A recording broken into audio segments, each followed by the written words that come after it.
smile. Maybe, oh maybe, we'll stop for a little while. Maybe, oh maybe, we'll watch the sun go down. And maybe, oh maybe, we'll decide to stick around. And maybe we won't, and decide to take a walk. And you and I will ponder as we wander, as we walk. Welcome to Ponder While We Wander. We're two friends who happen to be therapists go on a walk as we discuss relationships, nature, and meet life in the moment. Each episode is grounded in some aspect of eco-psychology, but can take us anywhere as we ponder while we wander. And you're invited to come along. And you and I will ponder as we wander, as we walk. Ooh. Hi, Amber. Hi, Natasha. Here we are. We are in Pasadena, California. Yep. This is the first one we are doing in California. Yeah, that's true. Or not in the Pacific. Not in the Pacific Northwest. Yes. It's like the perfect temperature out here right now. Although we are still slightly in the shade. So that could change in a moment. You can smell the earth. It's earthy. It's earthy. It's not too hot. Lots of crunchy oak leaves. We are very dry and crunchy. Here in the Arroyo, Seco area, which is it's a river that comes through this area, and historical lands of the Tongva and the Gabrielino tribes. And this is kind of a cool area for you and I to meet because or to meet up and do this here, because this is actually kind of the area we met at. It's very true. It is down the street from the Red Cross where we met, and we would go on lots of walks. Lots of walks, even back down then. In this area. We hosted some events here over the years. Yes. Been in these trails a few times, many a times. Yeah, so this has a lot of, it's called a chaparral area. So there are lots of oak trees, and they've done some rehabilitation around here with some native plants, and it's just a beautiful area. There's a famous bridge that is up there. Oh, little things.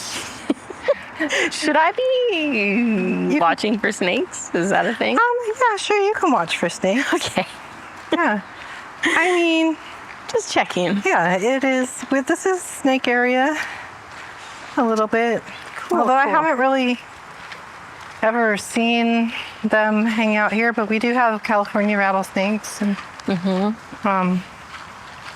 it is cooler. They might come out. Does seem like good snake temperature right now. It does. We'll just stay on the path here where it's nice and wide and we can see them from afar. Excellent. That works great for me.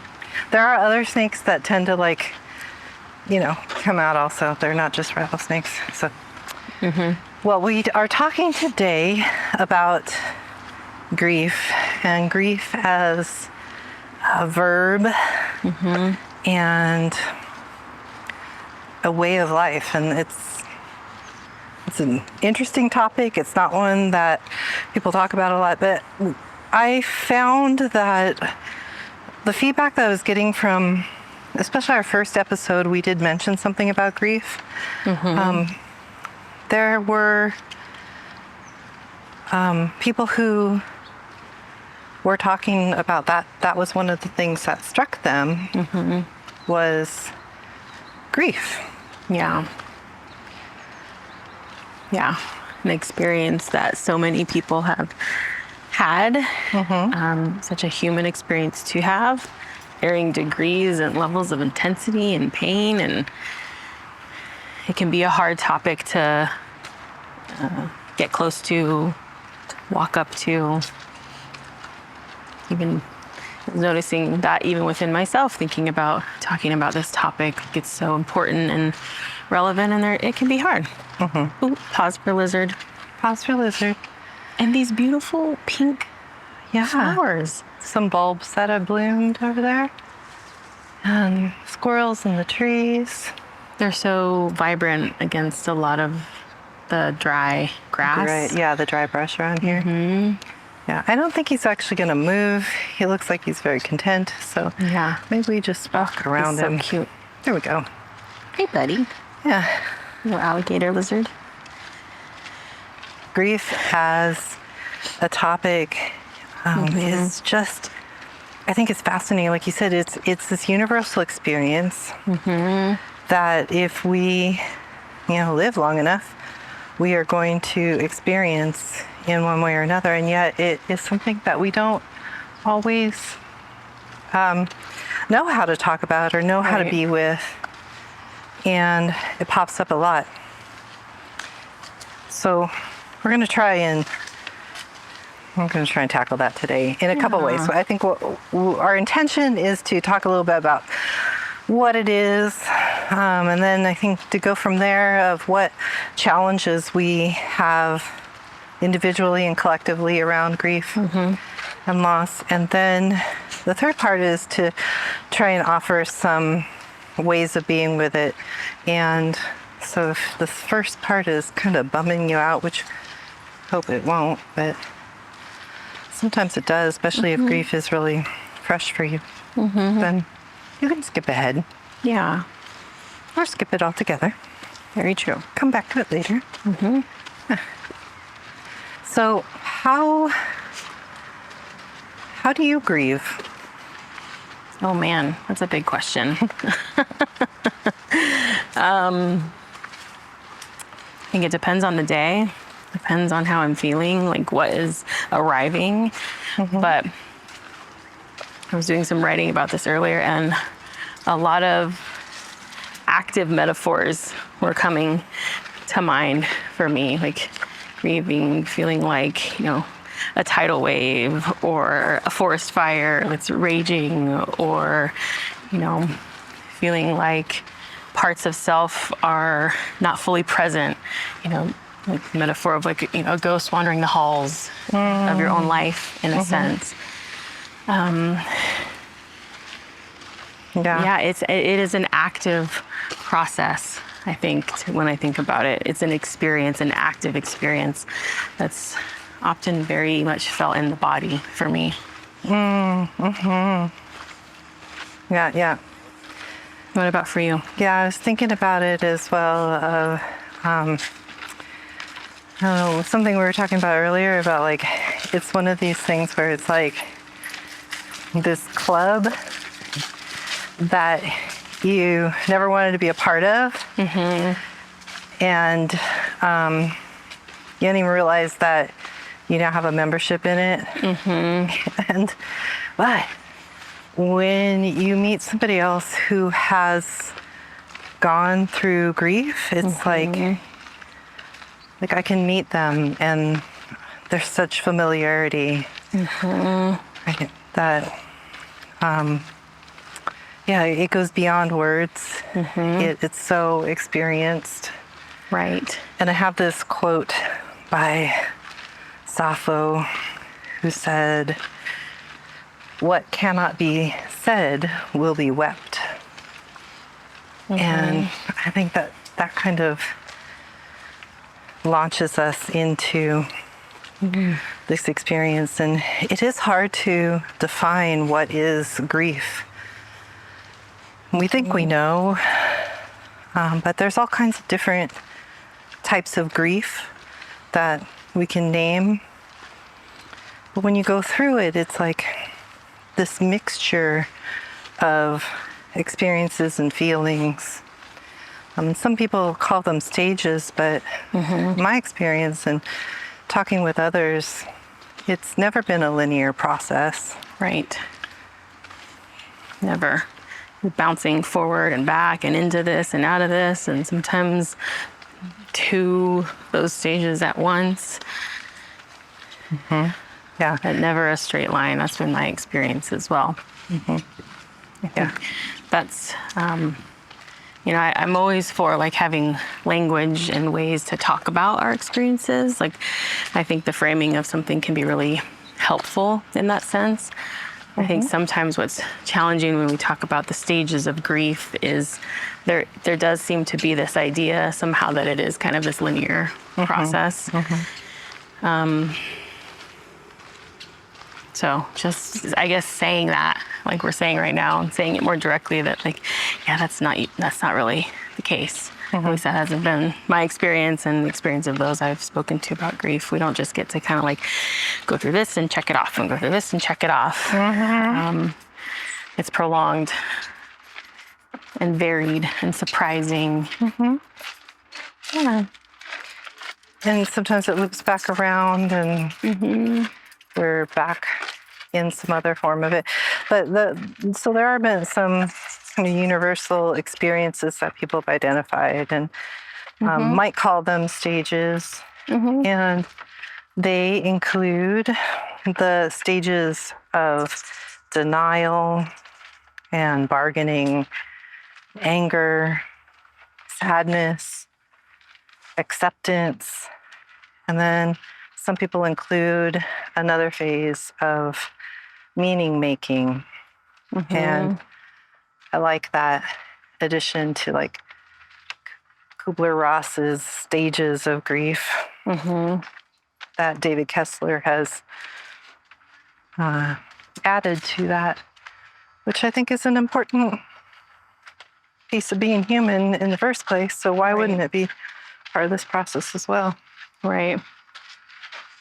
Yeah, and we were talking about that a little bit earlier, and you mentioned it, some of it here, even that it's like, you have this membership to this club that you never really wanted to be be a member of. And I think even with the meaning making parts, like this isn't the preferred choice or the preferred way of like making meaning in one's life, right? We were talking about this kind of with grief. Yeah, that we find ourselves in, that it's not necessarily something that we would have chosen. Yeah, it usually comes uninvited and we go kicking and screaming and not so willingly into this experience of grief. Right?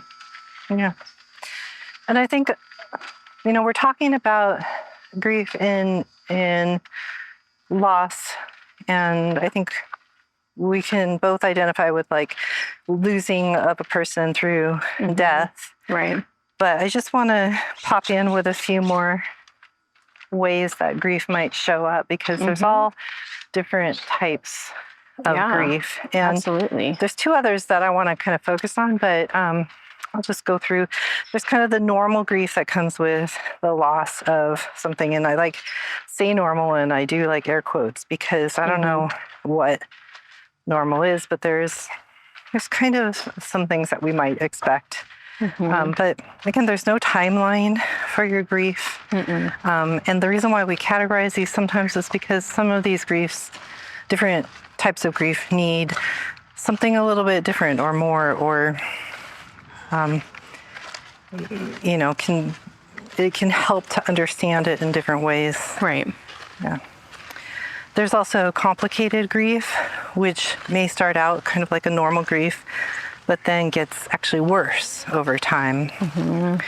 There's traumatic grief, which is often very sudden or unexpected or horrific. And there's a lot of somatic pieces, pieces that your body or the physical part of you gets affected, because grief affects us on the physical level, emotional level, mental level, spiritual level. Right.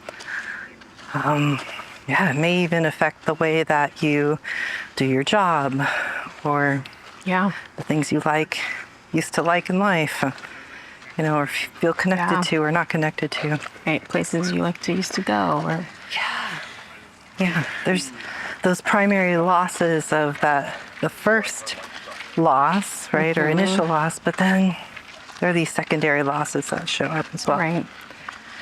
So going on from there, chronic loss, which is like loss over an extended period of time. I would even say like loss that keeps happening over and over again. There's anticipatory loss, and this is when you kind of know something is going to happen, a loss that's going to happen. I think about my grandmother who had dementia, and the loss of her before we actually lost her physical body, you know, the loss over time.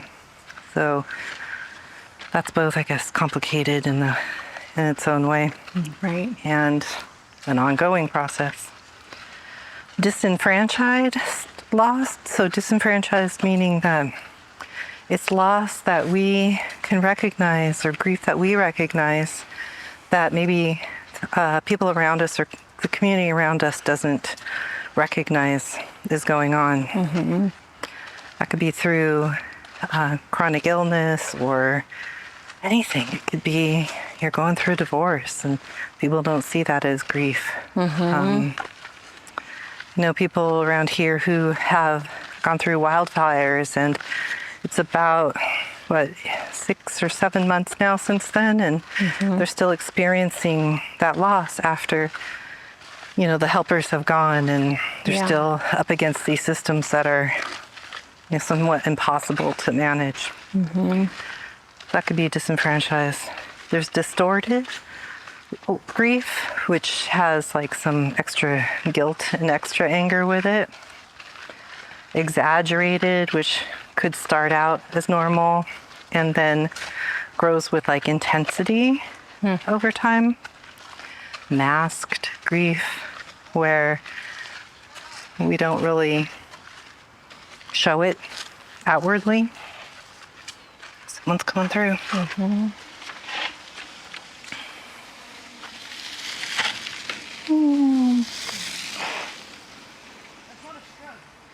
There's inhibited grief, which a lot of times has somatic symptoms, so symptoms of the body, like headaches and stomach aches and muscle and body weakness.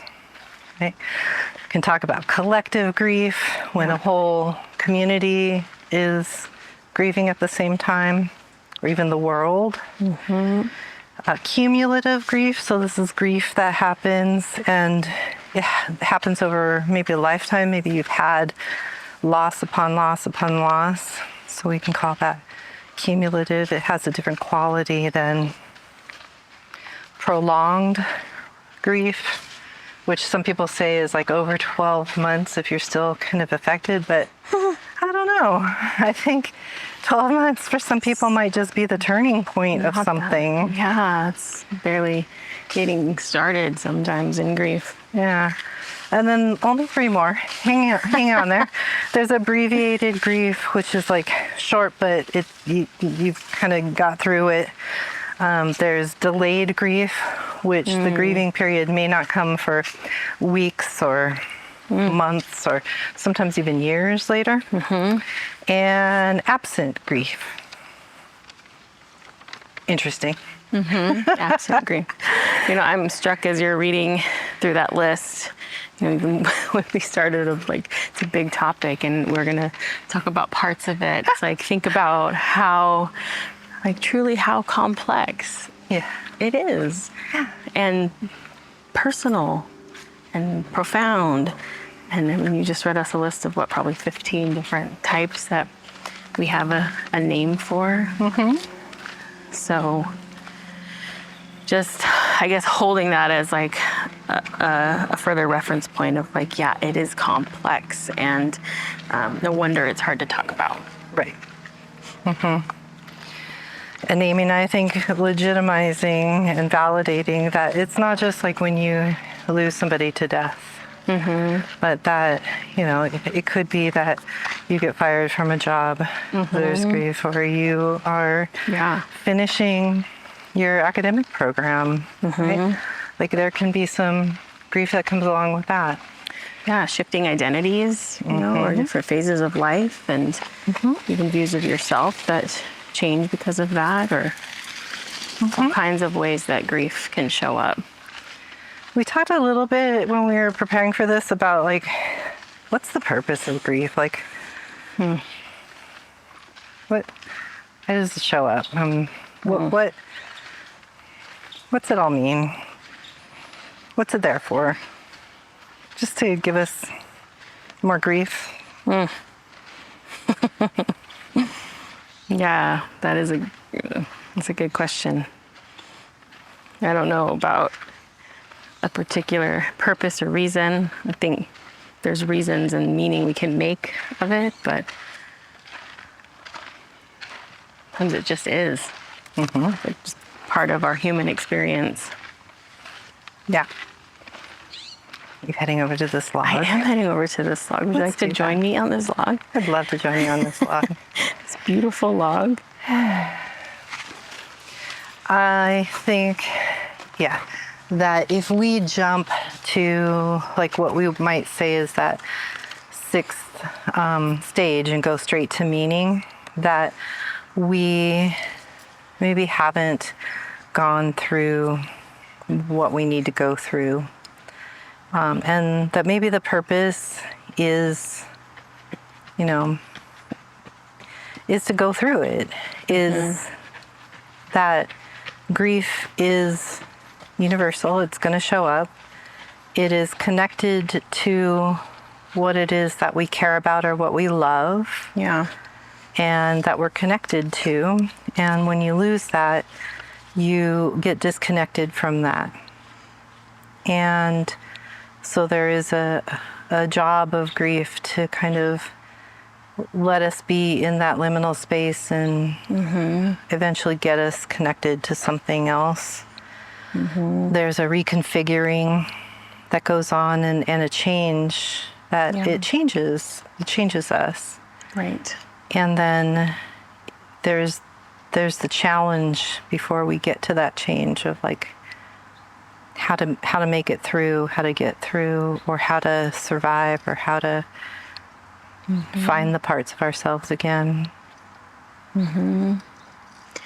Yeah, which is a really hard process. And I think it's a really natural inclination to want to jump to the meaning making, to make sense of something, or to try to understand, or to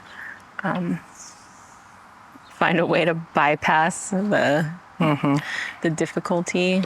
Yeah. It's like such a normal reaction and response to want to do that. And I think you're right. Like, how do we just be with what is, knowing it's oftentimes an experience that most of us haven't invited in, I think a lot of people that I know struggle with what we call spiritual bypassing, where somebody comes up to them and in their kind of earlier stages of grief and says something like, "Oh, don't be sad. They're in a better place," or "Be happy, rejoice that they right."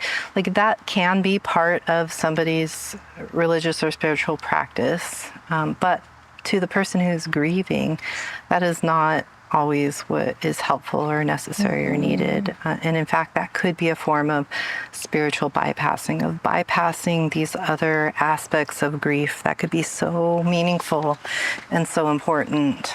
And to be able to recognize that it's okay to be in these other aspects of grief. Yeah.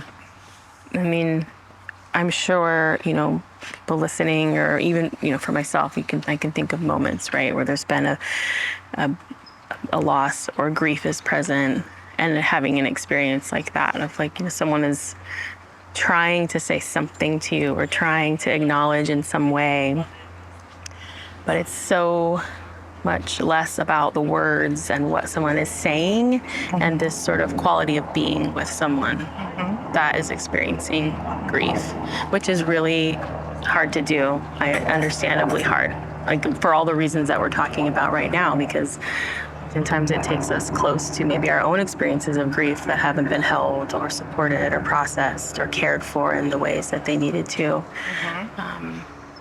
So how do we do that too? Like, how do we reach each other in grief, knowing that, we don't always have a good experience of what it's like to have one's own grief held? And I think one thing that we talk about a lot here is disconnection, and there's been a lot of disconnection that has happened in our cultures and the way that we live these days. And a lot of us are disconnected from the ways that we grieve. From our grief might look a lot different than our ancestors and the way that they grieved. And I don't think we're ever supposed to do grief alone. In a lot of cultural practices, grieving is done together, and you have the support, and that people can see from the outside that you're going through something, even if you look, quote unquote, normal on the outside. And we have been disconnected from those practices, and in turn, it has made us feel more like our grief is individual, and that these things that we're experiencing, if it's like lack of appetite, or you're sleeping all the time, or you can't focus, your brain is foggy, right? These are all things that we would expect to happen with grief. They're within that normal range. Right. And yet we tend to pathologize them in individuals and tell people they need to go for help. You need to go speak to somebody, and that can be a good thing to suggest. But I think in turn, if we as a community don't know what to do with a grieving person, or a grieving community, or a grieving family, right? If we don't know how to support them, then we need to maybe look at our own relationship with grief and loss, and what it is we can do, and how we can be to be supportive. And maybe not just for that moment, but a lot of times people will tell me after a big loss that people can see from the outside, whether it be these wildfires or somebody, who's died. It's like after that initial period of everybody coming together and rally, and it could be a matter of like a week or 2 weeks, right? After that, it's like nobody follows up, nobody asks, nobody's checking in anymore. And, there's a lot of loneliness around that. And that could go on for weeks and months and years. So it's almost like these messages from society of like, you're on your own now. You got to deal with this on your own, and that super sucks. It super sucks, and we know that it almost takes longer to process it when we do it by ourselves. So it's like a double insult. You're already doing it alone, which is awful, and then we can anticipate, a disconnection feeling even longer when we do it alone and not in community. And so there's a lot of power of being in witnessing each other and our lives and our stories and our experiences. And I think even more reason why people tend to self-medicate or disconnect and get into patterns, maybe even old patterns or new patterns of disconnection and numbing out. I've heard of people, eating their feelings, or they are shopping a lot, or using substances that numb them out, alter their consciousness. Yeah, and I know we're not really going to dive deep into this today, but another thing that was emerging when we were talking about this is it's like, grief and pain, when someone's not able to feel that or not able to get support in that, and it gets kind of pushed down or submerged or unprocessed, that's one of the ways that we talk about this kind of generational trauma. It's like it gets passed down. So it very much then becomes not an individual experience, even more so, and a collective familial experience of grief, loss, pain, until someone in the family is able to feel and metabolize and sit with and be present with that. So a lot of times we see patterns replicating over and over.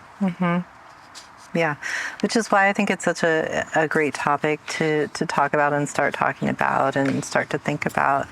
Because I think what we see on a collective level also are ways that we, as humans in community, may be stunted in some ways.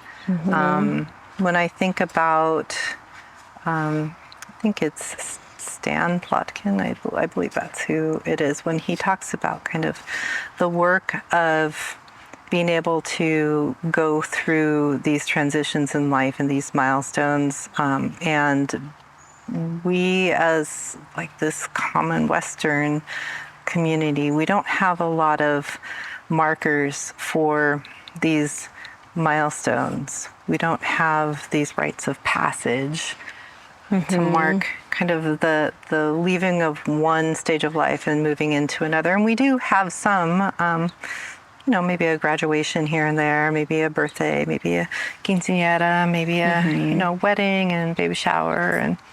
And, we're collectively we might come together and like celebrate this. But there are many other kind of milestones, and grief is such a part of that. Like if we don't have a chance to grieve kind of what we're leaving behind or the version of ourselves that are left behind, we don't have a chance to say hello to the next phase and see that honored in that way, reflected in our communities as well. And so I think one of the roles of that and feeling that pain is that when we feel pain, then we tend to develop a part of ourselves. And when we don't allow ourselves to feel that pain, we don't allow ourselves to develop. That could be, that's true of our physical health. That's true of our mental health. If something's stumping us, we're having a hard time learning, right? If we just give up, we're not going to be able to learn the thing. It's true emotionally and spiritually. Yeah, places that we get pushed into. What do we do there? We all have, decisions to make and ways to accept. And we talk about radical acceptance, which is, really powerful and really challenging at the same time. But you're right. We don't get, sometimes there's not other opportunities for these parts to grow. Yeah, radical acceptance of this is where we are. This is where I am. And I don't have to like it. I don't have to stay here. Right. But I also don't have to keep thinking about a past that is no longer here and with us. I hear people talking all the time about in the past, things were like this and people had values and blah, blah, blah, blah. Well, yeah, because that was the past and it was made up of all of the ways that the past was, right? If we're talking about we don't like to be here right now and we don't like what's going on now, that is okay to not like what is here now. But coming to an acceptance of this is where we are, and then what is the next place we're going? It can't be the past. We can't go back to the past. We have to be able to come together collectively. And when we don't do this grief work and we go into isolation and we think that we have to do this on our own, then we rob ourselves of the opportunity to come together, to work collectively and collaboratively in that. And yeah, absolutely. All right, so we said we would talk about ways of kind of working with grief. That is the question, right? I think there's one quote that I came across, it's a C.S. Lewis quote, but I sat with my, anger long enough until she told me her real name, and it was grief. What I like about that quote is mostly this idea of like, oh yeah, there's a slowing down. There's a being with, right?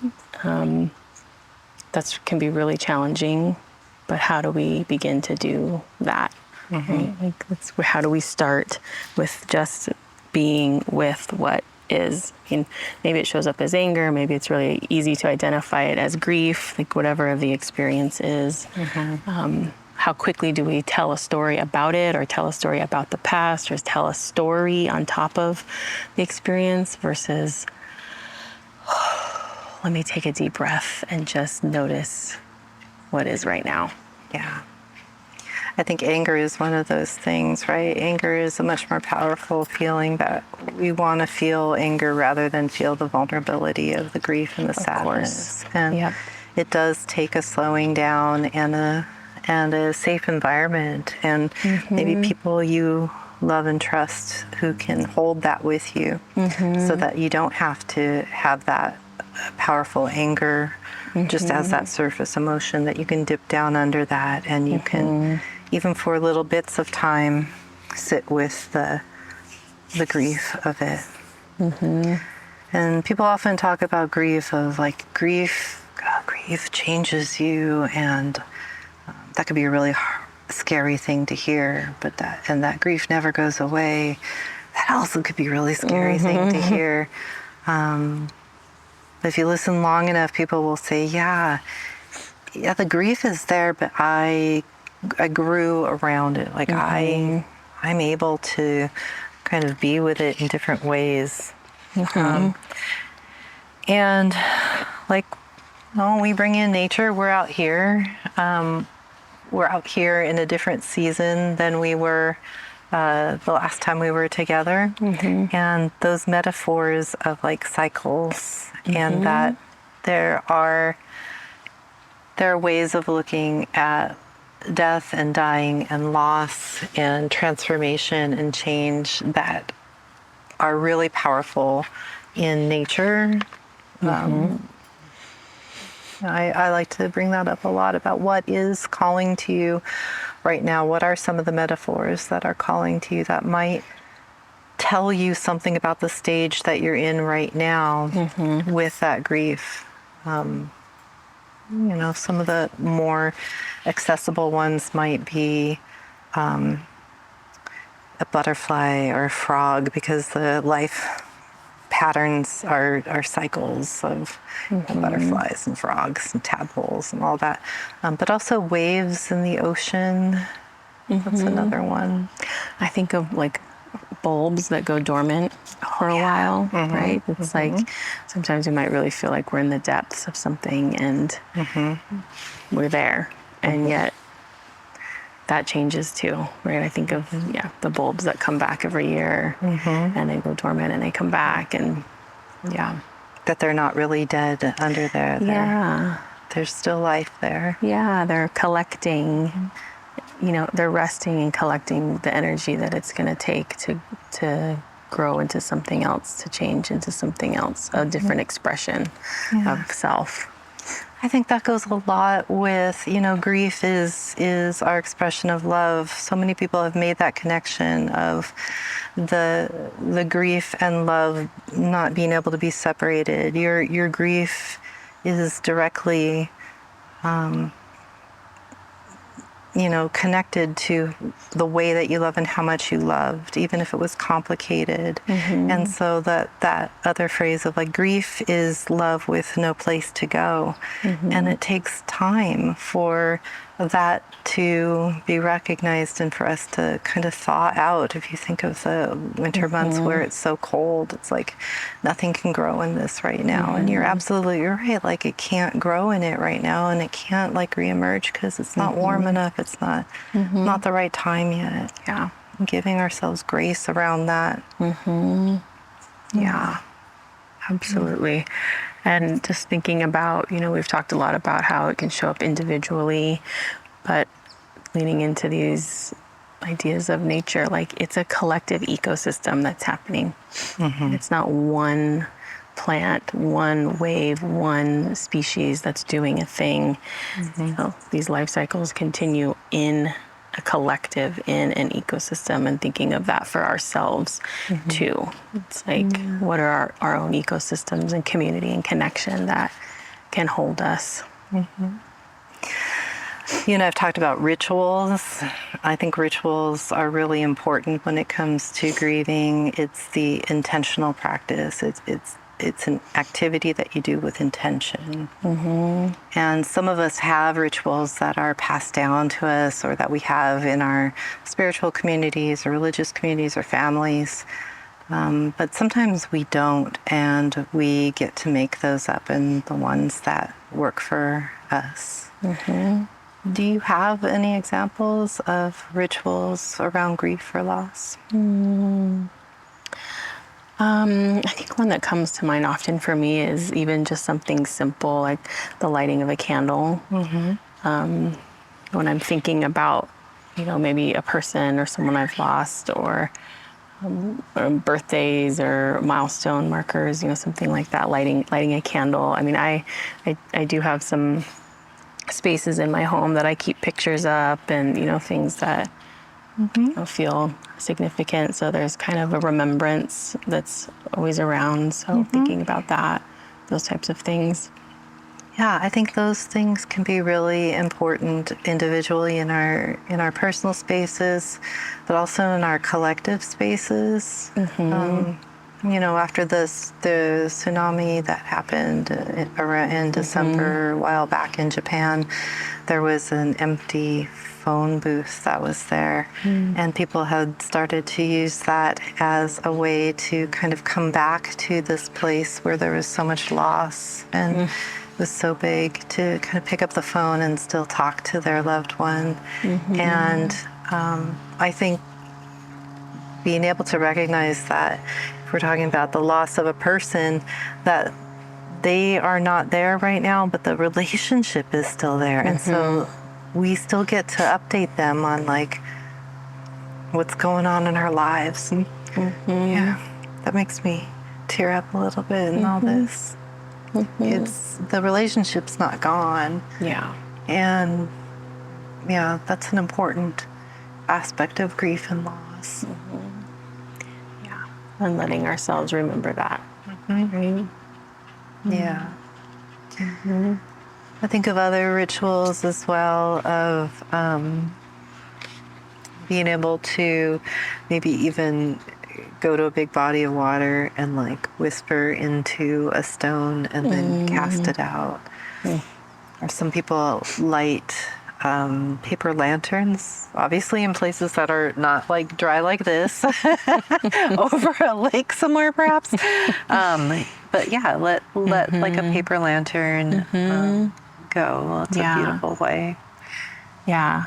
I think of letter writing sometimes too, or like write a letter to that person, or like it's like an update letter on like, here's what you've missed, or here's what's happened since, or here's what I think about you now. And I think of that even with, I think we're talking a lot about like the loss of a loved person, but also the loss of different aspects of self, like writing a letter to self, or reflecting on like maybe all that's changed, but like the parts that are still the same, and weaving that thread together for ourselves too. Like even though maybe big life things have happened, or loss of other things, like there's still parts of us that continue. So Yeah. And some people memorialize loved ones with donations to things like organizations that meant a lot to their loved ones. But I also think that being able to be together and have days of remembrance, anniversaries of the passing, or anniversaries of a traumatic event, are often really helpful in communities being able to make sense, because sometimes it takes a long time to even make sense of what happened. And not that everything has a purpose, but just our understanding of what what all has happened. Yeah, returning to that elements of that experience it's like that collective witnessing to be like, yes, this did happen. We are still impacted by it, and we will remember together. Yeah, I mean, so many other aspects of ritual. Some people have song. There's, cultures that have wailing or a type of mourning song that is, when words fail, music can step in. Food is always a component of gatherings and storytelling. One of the most beautiful things I think you can ask somebody who's lost something or somebody is to ask them if they're willing to tell you a story about their person or their thing that they lost and what they loved about it, because often we don't allow people to go there. So ways we can be there. Ooh, I think also we should do something about death and dying, because there's just so much of this that relates to that, and our inability to sit with that is hard existentially. Absolutely. So put that on the list. Yeah, we'll add that to the list. I think we've come to the place where we should do some ponder points. If we haven't already thrown some things out there already, what ponder points do you have? Let's see. Ponder point for today. I mean, I think I'm going to keep it simple but hard and just kind of ask that question, like, what is my relationship with grief? Yeah. How do I know I'm grieving? Yeah. Yeah, and I think the point of today talking about it as a verb is like it's an action, it's ongoing. So there's the ways of being with its relationship, but it's also what we do with it. And so one of my ponder points is, what are the ways that you have grieved or do grieve? And then the second ponder point I'd like to put out there is, if you go back in your own cultural lineage, what are the ways that your ancestors grieved? Yeah, maybe that. take a look at that and see what that inspires in you and what that brings up in you. Yeah, I love that one. All right. Well, with that, we have a transition. I hope we talked a little bit about what grief is. We've woven in ways that how might grief show up physically and spiritually and mentally, emotionally. Some stage work, why it might be a challenge right now, and some of the ways that we can work with it and be with it and have a relationship with it. We tied it into nature. I think we did it. So thank you for being with us. The next place we are going to go is to be determined. We're not really sure, but we do have a topic, which is present, not perfect, and showing up for the polycrisis. We'll let you know where we're going to be when we get there, I suppose. Yes, we will. So I guess until then, Wander well.